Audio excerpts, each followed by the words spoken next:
13576. Identified as bounty hunter Samus Aran. Trilogies don't always end well. Oftentimes the concept loses steam long before the third installment, or the producers simply run out of creative juice. This appeared to be the case with the Metroid Prime franchise.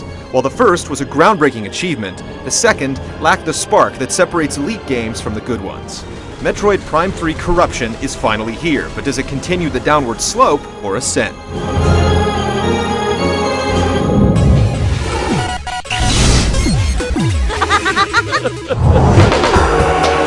If you completed the prior two Prime games, then it's no secret that Samus was infected with Phazon.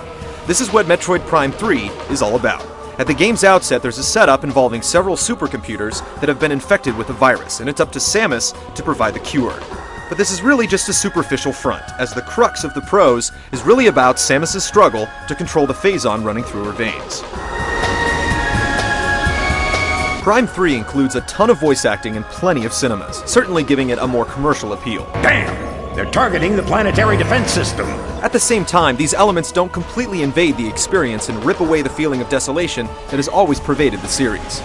There's a lot of exposition off the top. The middle of the game settles into a nice Metroid-esque groove, and then at the end, things are tied together in a mind-ripping conclusion.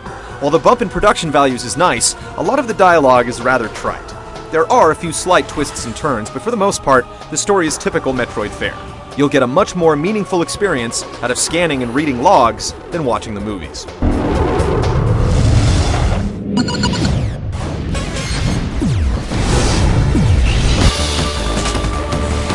The biggest design change is how you start the game.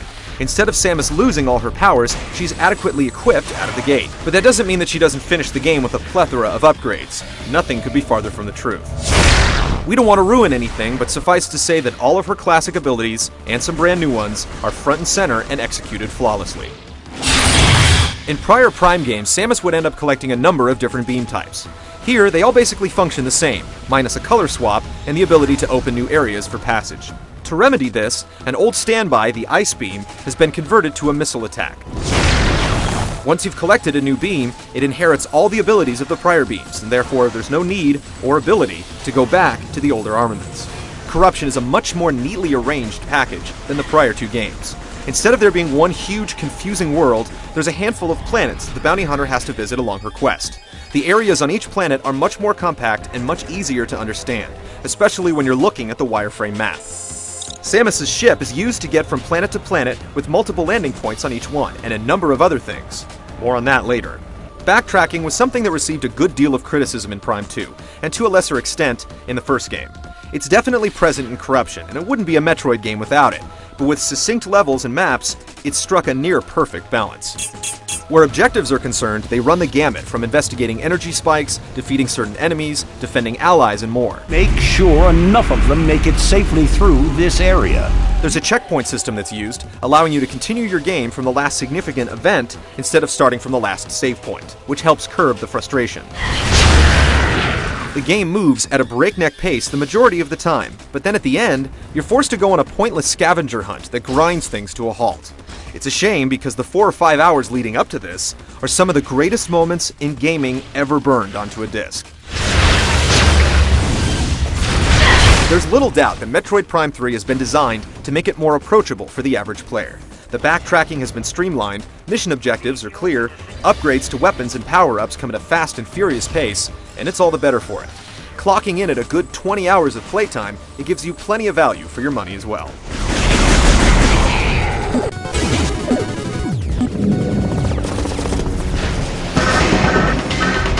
The first Metroid Prime was revolutionary for its lock-on system, and Prime 3 should be viewed in the same light for its targeting.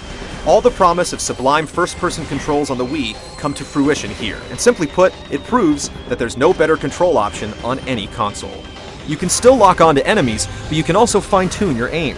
The default sensitivity is perfect. You'll be picking off the smallest of enemies from a distance with pinpoint accuracy after just a few minutes of play, and you'll never want to play a shooter with dual analog sticks ever again. It's that good. The one issue is the aiming reticle. Because the game is so colorful and frenetic, it can sometimes blend into the background, making it difficult to line up shots. This aside, the projectile combat is simply incredible. The other Wii-specific controls don't fare quite as well. You'll be doing everything from flipping switches to shaking off enemies, but like a lot of other Wii games, it has problems picking up when the controller is getting closer to or farther away from the screen.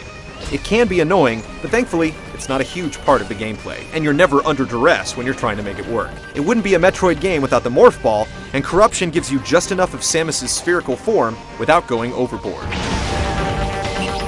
There are 4 different visors in the game, and you get the typical combat and scan shields, but there's also an X-ray visor, and most importantly, the command visor. This allows you to control Samus's ship, and you'll be surprised at just how versatile it can be. Not only can you call it in for bombing runs, but you can also use it as a portable save point if you find a landing pad, as a platform to reach new areas, and much more. You'll find yourself building a bond with the ship, which is something you rarely see in games. Swapping visors is a snap, and overall, the way Corruption handles so many commands with just a few buttons is worthy of commendation. In another nod to commercial viability, on its default setting, Metroid Prime 3 doesn't present much of a challenge. Most bosses can be defeated in the first try, and you'll rarely die from combat-related injuries.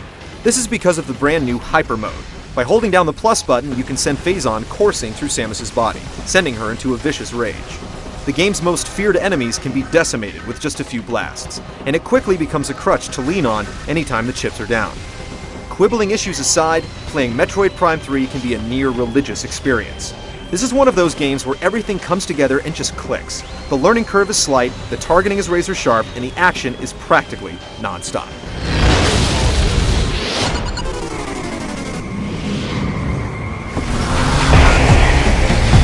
It's almost assumed that more polygons, shaders, and particle effects make a better-looking game, but Metroid Prime 3 proves that art trumps all.